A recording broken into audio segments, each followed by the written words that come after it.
Assalamualaikum warahmatullahi wabarakatuh. Bertemu lagi dengan saya, Herman Jambe.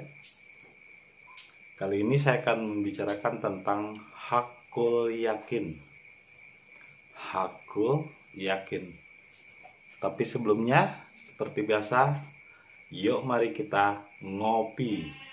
Ngobrol perihal iman, ngobrol perihal Islam. Luar biasa.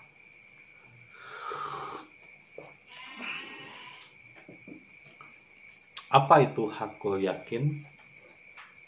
Hakul yakin berasal dari bahasa Arab. Hak itu benar.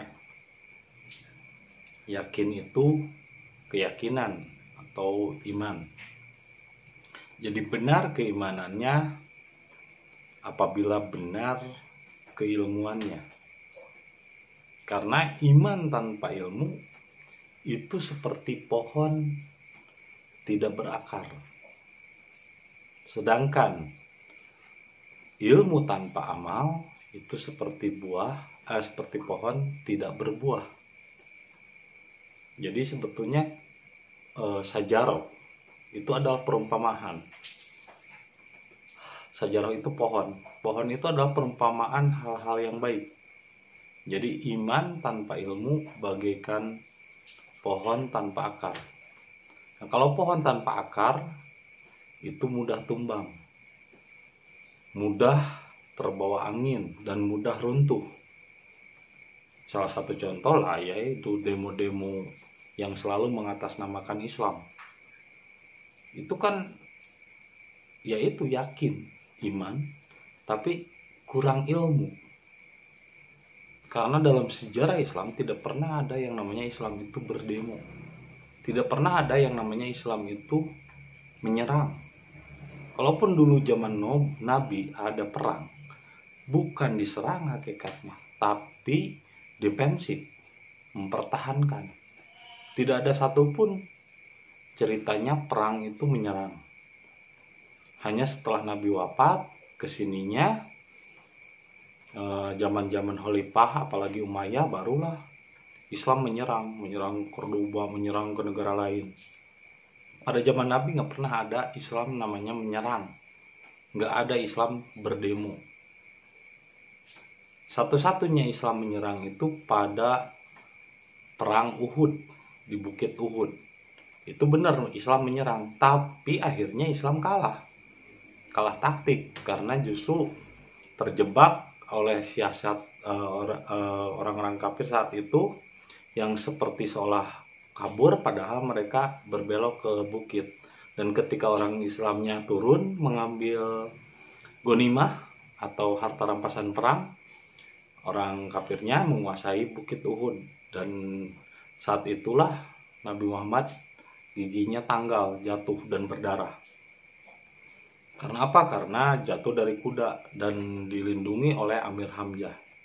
Sehingga Amir Hamzah meninggal karena punggungnya terkena panah untuk melindungi Nabi Muhammad. Sampai hatinya Hamzah itu dibedah dan dimakan sama Hindun, istrinya Bani Umayyah, itu istrinya Abu Sufyan. Abu Sufyan ini padahal pamannya.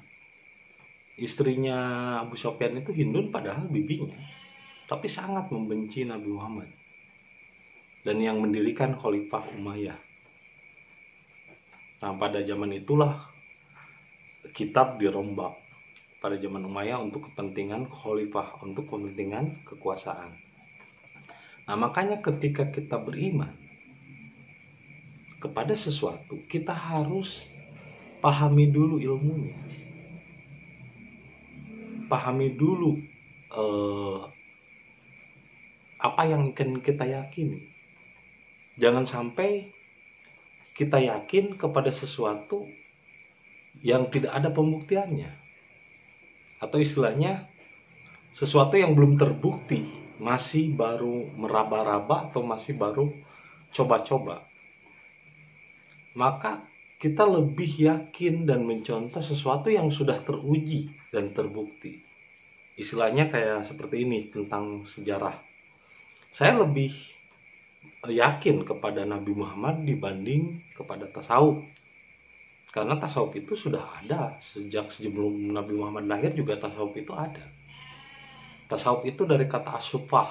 Asufah itu artinya pelapah kurma.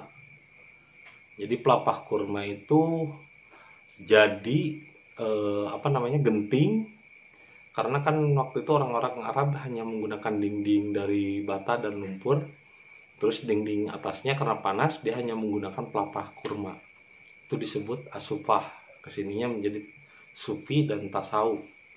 Nah itu sudah ada jauh sebelum Nabi Muhammad lahir.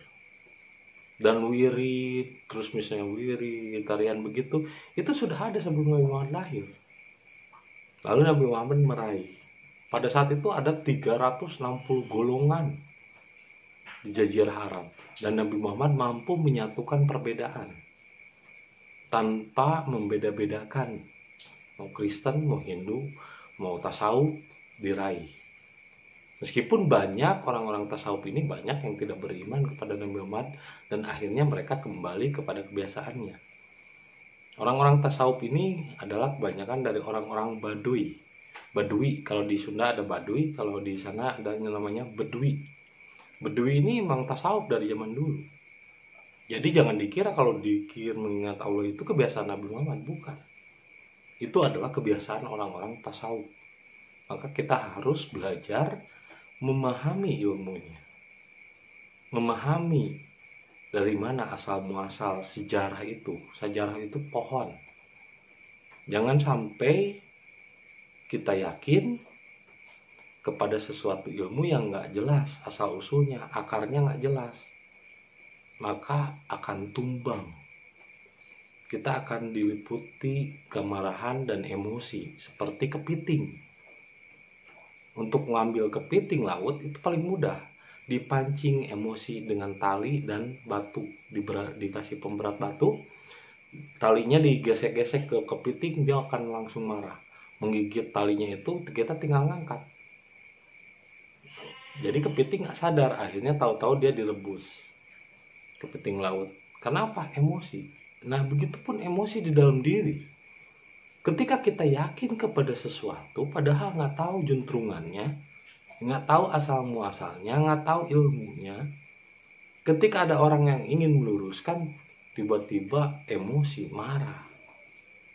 Padahal justru di sini saya ingin meluruskan bahwa tasawuf, sufi, dzikir seperti itu udah ada sebelum Nabi Muhammad lahir.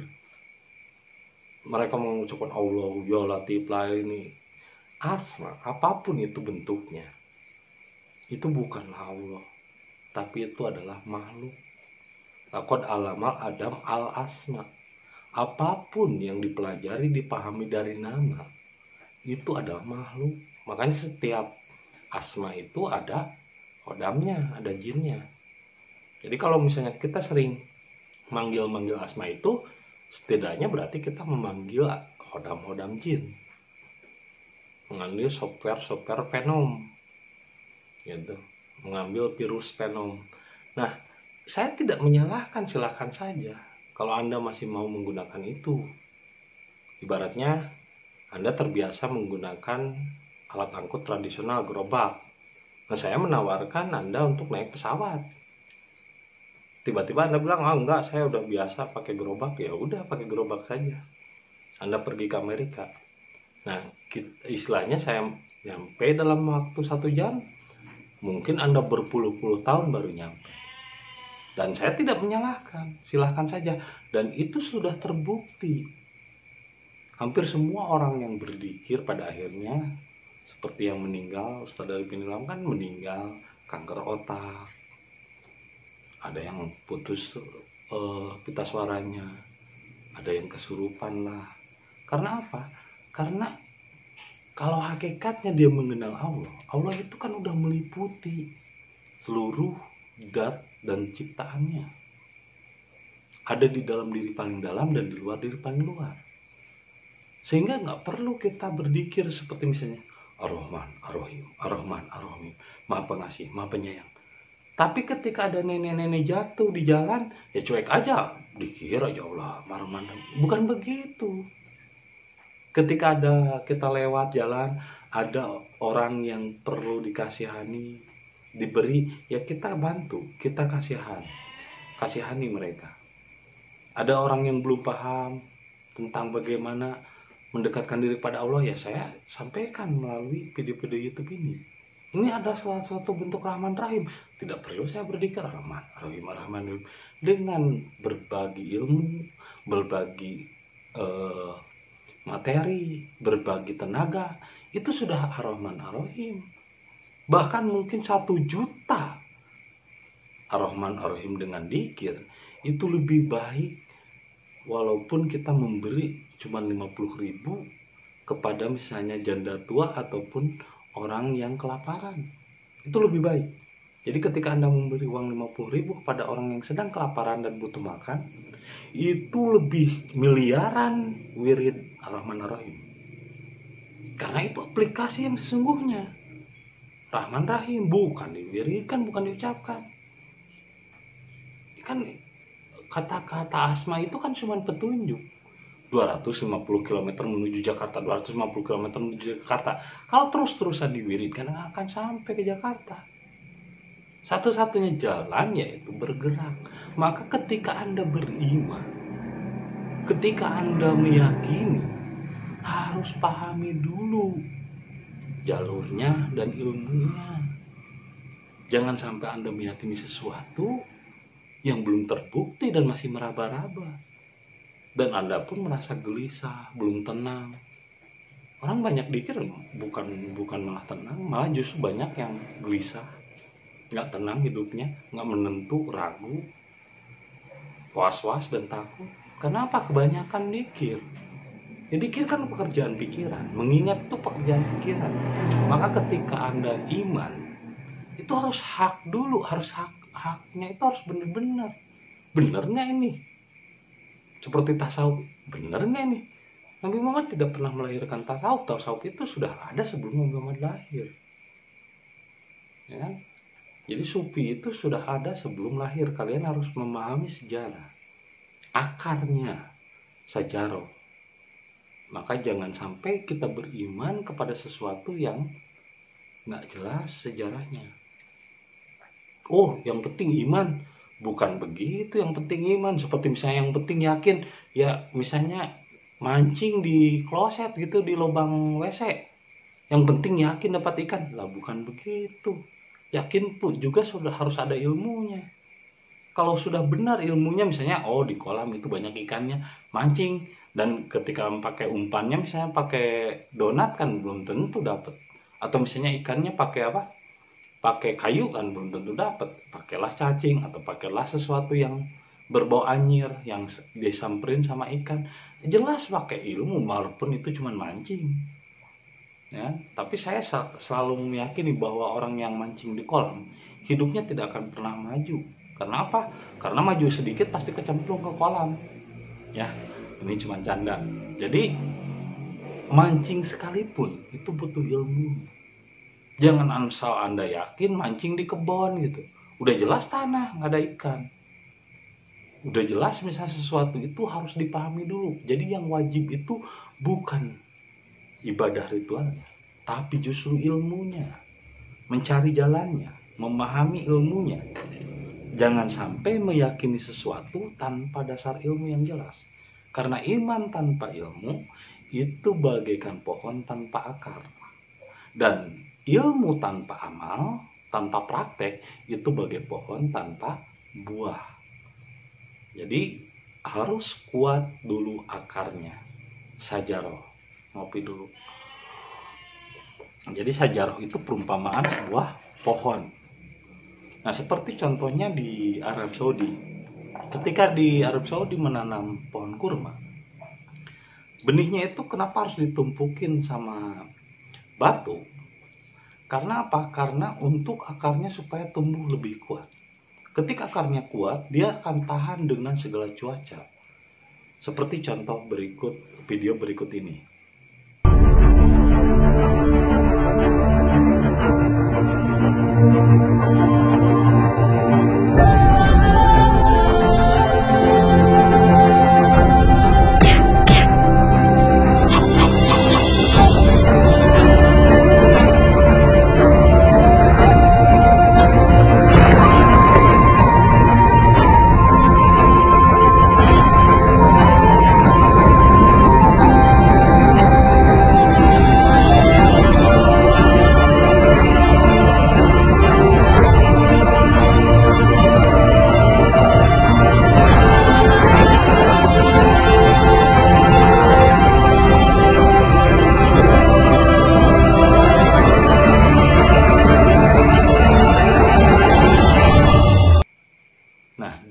jelas bahwa iman itu harus sesuai dengan ilmunya. Dan ketika Anda mendapat kepedihan hidup, kesusahan hidup, jangan mengeluh. Selalu bersyukur atas apapun yang diberikan Allah kepada kita. Karena emas pun asalnya dari lumpur yang kotor, dipisahkan, digodok, dipanaskan, akhirnya jadilah logam mulia. Begitupun hidup manusia. Asalnya hina, tapi digodok melalui penggodokan, kesusahan hidup bisa jadi justru cara Tuhan agar hidup kita mulia. Tapi jangan sampai kita mengimani sesuatu yang gak jelas ilmunya. Maka disinilah perlunya kita wajib untuk belajar jalannya. Jangan sampai iman kepada sesuatu yang gak jelas juntrungannya dan sejarahnya. Karena iman pun kalau misalnya salah arah, salah pula, energi kita jadi sia-sia. Nah, taruhlah kalau misalnya Anda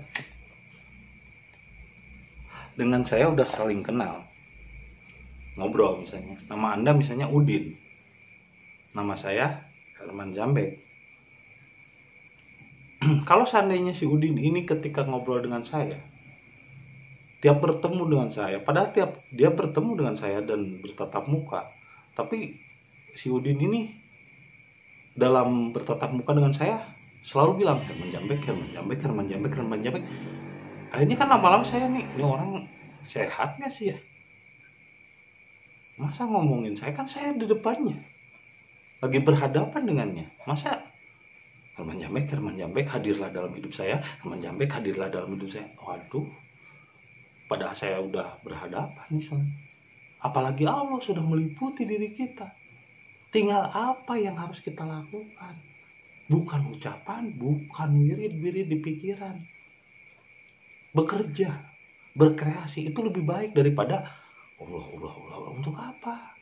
Yang ada capek. Aslinya, yang ada capek. Dan lihat buktinya. Kebanyakan orang sukses enggak pernah berbuat seperti itu. Dia ketika dapat uang dia berbagi, dia nyumbang. Bill Gates aja nggak pernah mikirin kayak gitu. Nah, makanya kenapa kita tertinggal? Sementara orang sudah menggunakan jet, kita masih menggunakan keledai untuk kendaraan. Ya nggak masalah sih, saya nggak menyalahkan. Kalau Anda masih menggunakan keledai untuk bepergian ke Jakarta, saya menggunakan mobil, ya nggak masalah, silahkan aja Anda mau menggunakan keledai. Tapi kan buktinya, efektivitasnya, kecepatan dan akselerasinya berbeda antara keledai dengan mobil. Nah, kalau misalnya sekarang ada mobil, nah untuk apa kita menggunakan keledai? Ya gunakan saja mobil yang ada. Lebih memenuhi kebutuhan hidup kita, ada AC, tidak berdebu dan lain sebagainya. Lebih cepat daripada menggunakan keledai. Ya nggak masalah, bukan salah. Seperti Anda ketika misalnya naik udah menjadi SMA dan udah kuliah. Kita melihat pelajaran-pelajaran SD. Apa itu salah? Ya nggak salah. Dalam posisi dan taraf sekolah SD. Karena nggak mungkin dia pun sekolah kuliah kalau nggak pernah melewati sekolah SD. Hanya di sini saya akan mengajak, maukah Anda untuk ikut kepada sesuatu yang lebih cepat, lebih terbukti, lebih efisien, dan lebih kena sasaran daripada melakukan hal-hal yang sia-sia, daripada mancing di kebun atau mancing di kloset. Kan capek sendiri, waktu terbuang dan nggak ada manfaatnya. Ketika kita bangun, ketika sadar beres wirid, lapar, nyari makan, nggak ada makanan karena nggak usaha. Lebih baik kan kita fokus pikiran kita untuk usaha daripada mikirin Tuhan. Kenapa?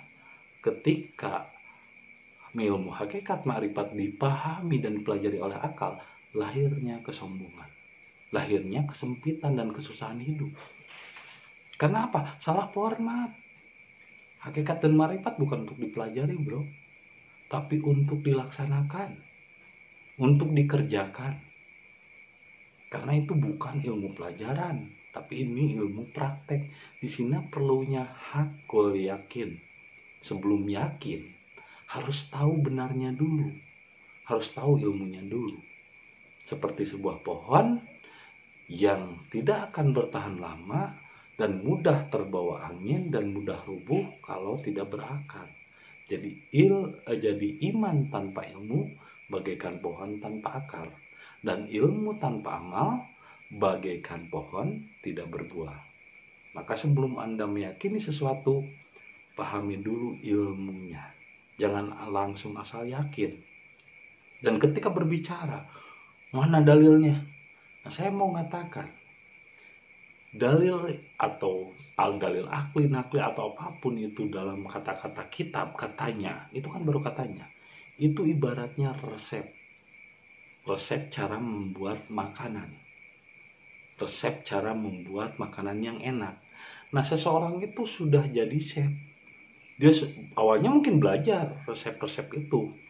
Oh, ini kalau bikin roti yang empuk itu begini, kejunya begini dan begini. Ketika dia sudah menjadi chef yang handal, misalnya chef Juna atau chef siapa gitu ya, yang handal, yang jago masakan, apa yang ditanya orang itu, dia dikenal sebagai chef itu karena resepnya atau karena hasil makanannya?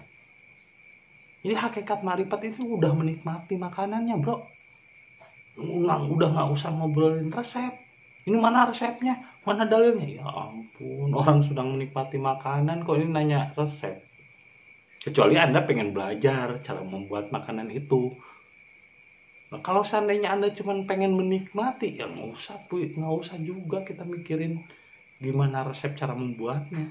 Apalagi sekarang udah ada warung-warung, kafe-kafe yang canggih. Ya udah, kalau pengen sandwich ya tinggal beli, tinggal pesan GoGrab, nggak perlu repot-repot mempelajari resepnya. Apa Anda pengen buka kafe, kan nggak perlu Anda menikmati pizza harus buka warung pizza atau kafe pizza. Kan nggak perlu Anda pengen menikmati sandwich harus bisa masak sandwich. Ya kan? Ngapain juga repot-repot kita belajar chef. Dan chef itu dikenal bukan karena resepnya, tapi karena kehandalannya meracik makanan. Bahkan bisa jadi ada satu makanan yang memang dibuat dengan inovatif, dengan kreasi-kreasi ciptaannya sendiri, menghasilkan suatu makanan. Kalau diresepkan lagi dan dibuat resepnya, dibukukan, ketika dipraktikkan sama orang lain belum tentu hasilnya sama, karena setiap tangan beda cita rasa. Lagi pula kalau makanan itu kan tergantung rasa. Seperti contohnya kakek saya dulu chef di zaman Jepang. Nah, ibu saya juga termasuk chef, tukang masak gitu kan di Abu Dhabi, Dubai. Ibu saya itu udah pulang sekarang. Jadi ketika saya kecil saya selalu ingat makanan kakek saya yang enak, makanan ibu saya juga.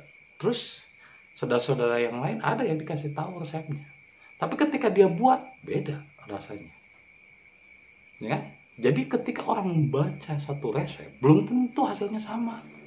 Ketika Anda membaca dalil-dalil belum tentu apresiasi dan aplikasi dalam kenyataan hidupnya sama, karena beda rasa, beda cita rasanya.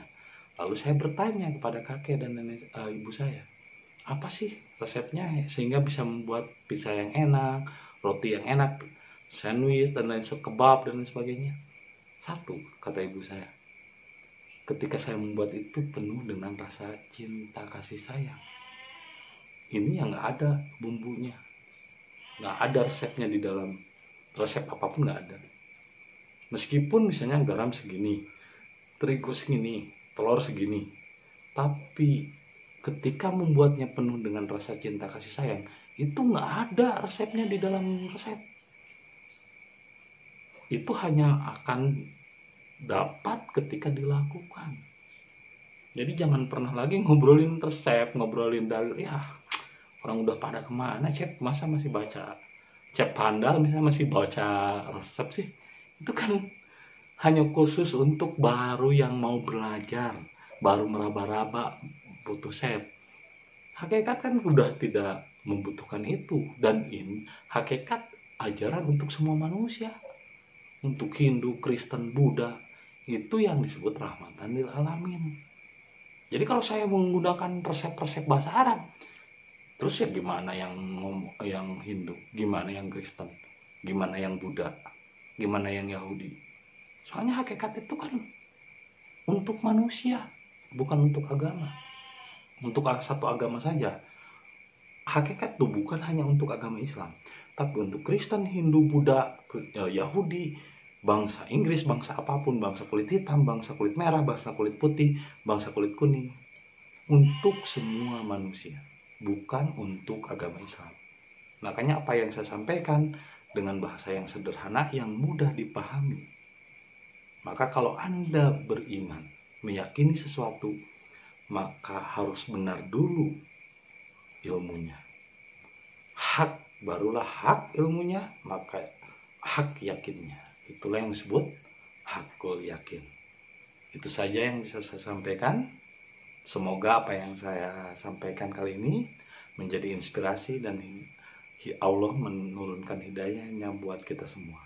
Dan semoga Allah senantiasa menjaga kita agar tetap sehat dan selalu dalam lindungannya. Terima kasih para Jampeker semua atas kesetiaannya menonton video saya.